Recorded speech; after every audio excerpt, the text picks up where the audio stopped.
तिसरा अध्याय त्यातील रचना आपण यशात 3:10 वचन तुमच्यासाठी वाचतो. धार्मिकांविषयी म्हणा की त्यांचे कल्याण होणार, कारण ते आपल्या कृत्यांचे फळ भोगणार. या वचनासाठी आपण प्रार्थना करूया. धन्यवाद परमेश्वर, थँक्यू लॉर्ड जीसस बाप्पा.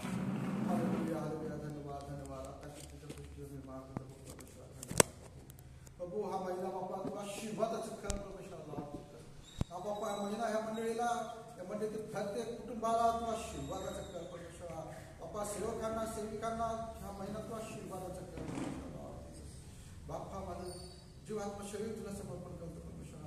या महिन्यासाठी जे काय आशीर्वादाचं वचन असेल परमेश्वर ते माझ्या मुखात घाल परमेश्वर. मुख माझ्यासोबत पण शब्द तुझ्या असतो परमेश्वर. धन्यवाद येशू. थँक्यू लॉर्ड तुझे बाप्पा. बाप्पा आजचाच हे महिना आणि हे महिन्याची सुरुवात बाप्पा तो आशीर्वाद कर आणि ह्या वेळी बाप्पा तुझाच वेळ होते. प्रार्थना नक्की नासवेशी ख्रिस्ताच्या बरोबर आपले एक मान्य आमेन. आणि आपण वाचलेलं वचन आहे यशायाचं पुस्तक 3रा अध्याय आणि 10वं वचन. आणि ह्या वचनामध्ये दिलेलं आहे, धार्मिकाविषयी म्हणा की त्यांचे कल्याण होणार. हालेलुया. उल्हासित वाटूया. हे वचन तुमच्या आमच्यासाठी या महिन्यासाठी देवाने दिलेलं आहे. आणि इथे दिलेलं आहे की परमेश्वर यशा संदेशाद्वारे इस्रायल लोकांना काहीतरी सांगू इच्छित आहे. आणि ह्या वचनामध्ये तो म्हणत आहे, धार्मिकाविषयी म्हणा की त्यांचे कल्याण होणार. कदाचित आज परिस्थिती काहीतरी वेगळी असू शकते. कदाचित आज तुम्ही फार संकटात असू शकता, आज तुम्ही फार कर्जामध्ये असू शकता आणि तुम्ही म्हणू शकता की बाबा काय उपयोग झाला मी धार्मिकतेचं जीवन जगून, काय उपयोग झाला मी पवित्रावर विश्वास ठेवून, काय उपयोग झाला मी चर्चला येऊन, काय उपयोग झाला मी सेवा करून. कदाचित अशी तुमची विचार असू शकतात, अशी तुमची मेंटॅलिटी झालेली असू शकते. पण देवाचं वचन आज तुमच्याकडे आले नाही. धार्मिकाविषयी म्हणा तर नक्की त्याचे कल्याण होणार, कारण ते आपल्या कृत्यांचे फळ उपभोगणार. नुकत्याच रविवारी सभेमध्ये आपण पाहिलं की एक 18 वर्ष कुकडी स्त्री, ती 18 वर्षापासून कुकडी असताना ती परमेश्वराच्या सभास्थानात प्रत्येक शब्दाद्वारे येत होती. आणि तिने असा विचार केला नाही की मी इतके महिने झाले, इतके वर्ष झाले तरी मी त्या विकारातून मुक्त झाली नाहीये, तर मी आता परमेश्वराच्या मंदिरात का जाऊ. हालेलुया.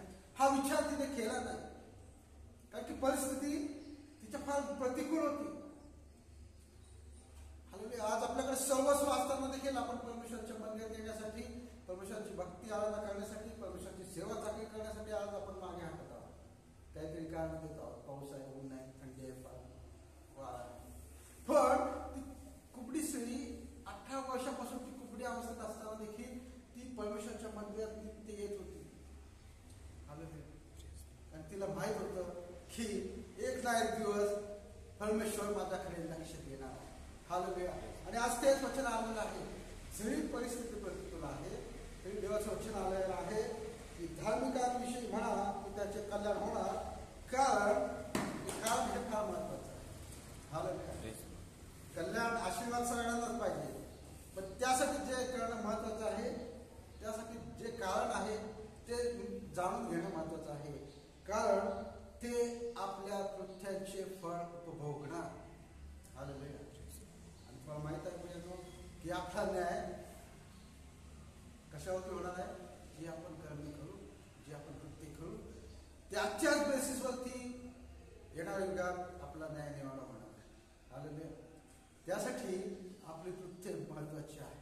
आणि इथं आपण पाहतो की यशया संदेशाला जे देवाचं वचन प्राप्त झालं इस्रायल लोकांसाठी, ते हे झालं की धार्मिकाला निश्चय कल्याण मिळणार, निश्चय धार्मिक आशीर्वादित होणार आणि निश्चय त्याला त्याच्या कृत्याचे फळ मिळणार. कारण की देवाचं वचन कधी निष्फळ होऊन वाया जात नाही. पहिले शमूएल 26वा अध्याय आणि 23वे वचन आपण वाचूया. पहिले शमूएल त्याचं 26वा अध्याय आणि 23वे वचन वाचतो. परमेश्वर प्रत्येकास त्याच्या धार्मिकतेचे व सच्चोटीचे फळ देईल. आज परमेश्वराने आपल्याला माझ्या हाती दिले होते, तरी मी परमेश्वराच्या अभिषेकावर आपला हात टाकला नाही. आणि हे वचन आपल्याला पाहायला मिळतं. इथं एक घटना घडलेली आहे की दावीद हे वचन म्हणत आहे शौलाला, आणि दावीद म्हणत आहे आपल्या शौलाला, परमेश्वर प्रत्येकास त्याच्या धार्मिकतेचे व सचोटीचे फळ देईल. ही घटना काय घडली ते मला तुम्हाला सांगू द्या थोडक्यात.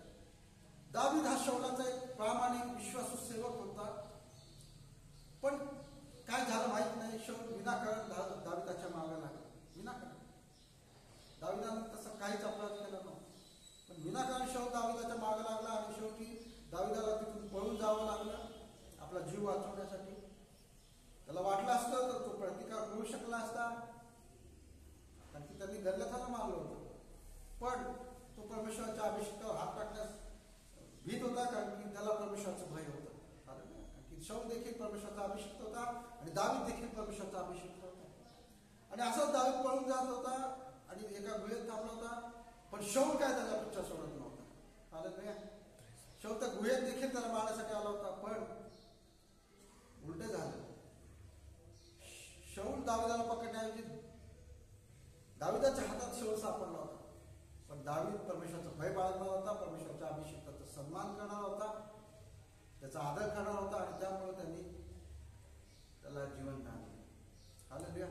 आणि तो मग म्हणत आहे शौलाला की परमेश्वर प्रत्येकाला त्याच्या धार्मिकतेचे व सचोटीचे फळ देईल. आज परमेश्वराने आपणाला माझ्या हाती दिले होते, पण तरी मी परमेश्वराच्या अभिषेकावर आपला हात टाकला नाही. पहा, आपला प्राण जसा माझ्या दृष्टीस आज मौल्यवान वाटला, तसाच माझाही प्राण परमेश्वराच्या दृष्टीस मौल्यवान वाटतो व तो मला सर्व संकटापासून सोडतो. हालेलुया. कारण की इथं दावीद म्हणत आहे की जे काही कृत्य मी केलेलं आहे, जी काही घटना मी केलेली आहे, मी परमेश्वराच्या अभिषेकावर हात टाकला नाही. जरी तो मला मारावास येत होता आणि जरी परमेश्वराने त्याला माझ्या हातात दिलं होतं, तरी मी त्याला हात टाकला नाही. मी त्याचा बचाव केला. आणि ह्या कृत्याला अनुसरून दावीद शौलास म्हणत आहे की परमेश्वर प्रत्येकाला त्याच्या त्याच्या धार्मिकतेचे व सचोटीचे फळ देईल. प्रत्येक कृत्य जे तुम्ही करत आहात आज ज्याला परमेश्वर माहीत आहे. कर्नलला फार दान धर्म करणार होता, फार प्रार्थना विनंत्या करणार होता, आणि त्याची नोंद परमेश्वराने ठेवली.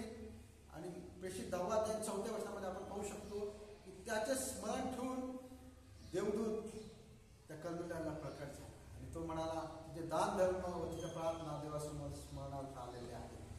मला तुम्हाला आज काय सांगायचं, जरी आज तुम्ही प्रार्थना करत आहात, जरी आज तुम्ही धार्मिक त्याचं जीवन जगत आहात, विश्वासपणाचं जीवन जगत आहात, सेवा चाकरी करत आहात, प्रार्थना करत आहात, देवाची सुवार्ता साक्ष गाजवत आहात, आणि हे करून सुद्धा तुम्हाला जर असं थिंकिंग येत असेल, असं वाटत असेल की ह्याचा मला काय लाभ, अजून माझी परिस्थिती बदलली नाही, अजूनही मोठ्या मोठ्या संकटात आहे, या आत्ताच बदललं म्हटलं की मी फार मोठ्या संकटात आहे, माझ्यासाठी प्रार्थना करा. काल पण ते मला भेटलं तेव्हा पण मी त्यांना सांगितलं, हालेलुया, फार मोठ्या आर्थिक संकटात मी आहे, पण तरी देखील मी देवाची भक्ती आराधना करत आहे, देवाची सेवा चाकरी करत आहे, आणि जे काही शक्य होत असेल देवाच्या प्रेरणेने, जसं काय देव प्रेरणा देत असेल तसं मी करत आहे. पण मला माहित आहे की परमेश्वर कधी ना कधी त्या कृत्यांची मला फळ देणार आहे. हालेलुया. हालेलुया. जरी आज परिस्थिती प्रतिकूल आहे, माहित नाही, परिस्थितीचं विरुद्ध वचन आलेलं आहे, माहित नाही, पण देव आपला इतकं सामर्थ्यशाली आहे, देवाचं वचन इतकं सामर्थ्यशाली आहे की ते परिस्थिती देखील बदलू शकतं. हालेलुया. हालेलुया. एक शेवटचं वचन वाचू द्या, थांबूया. पहिले खरी 15वा अध्याय आणि 58वा वचन आपण वाचूया. कलिंगरचे पहिले पत्र 15वा अध्याय आणि 58वा वचन, शेवटचं क्लोजिंग वचन. ह्या वचनामध्ये आपल्याला पाहायला मिळतं,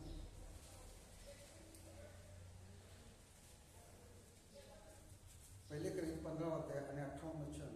यास्तव माझ्या प्रिय बंधूंनो, प्रभूमध्ये तुमचे श्रम व्यर्थ नाहीत हे तुम्ही जाणून आहात, म्हणून तुम्ही स्थिर, अढळ व प्रभूच्या कामात सर्वदा अति तत्पर असा. हालेलुया. त्या नवीन महिन्यासाठी जे काय आशीर्वादाचं वचन पवित्रात्म्याच्या प्रेरणेने प्राप्त झाले हेच की तुम्हाला तुमच्या धार्मिकतेचे फळ नक्की मिळणार, तुमच्या कृत्यांचे फळ नक्की मिळणार. रूथ ही जरी विधवा होती आणि ती आपलं सर्वस्व सोडून आपल्या सासूला अनुसरून आपल्या सासूच्या देशात गेली, सासूच्या देवाच्या भजनीला आली, भगवान तिला म्हणत आहे की तू ज्याच्या पंखाच्या आश्रयाखाली आलेली आहे तो तुला पुढे पाळीशी तो तुझ्या कृत्याचे स्मरण ठेव. हालेलुया. आणि निश्चय जे काय प्रभूमध्ये आपण श्रम करत आहोत, जे विश्वासाचं जीवन जगत आहोत, जे सेवा चाकरी करत आहोत, त्या प्रत्येक कृत्याचं प्रत्येक गोष्टीचं फळ आपल्याला ह्या युगात आणि येणाऱ्या युगात देखील नक्की मिळणार.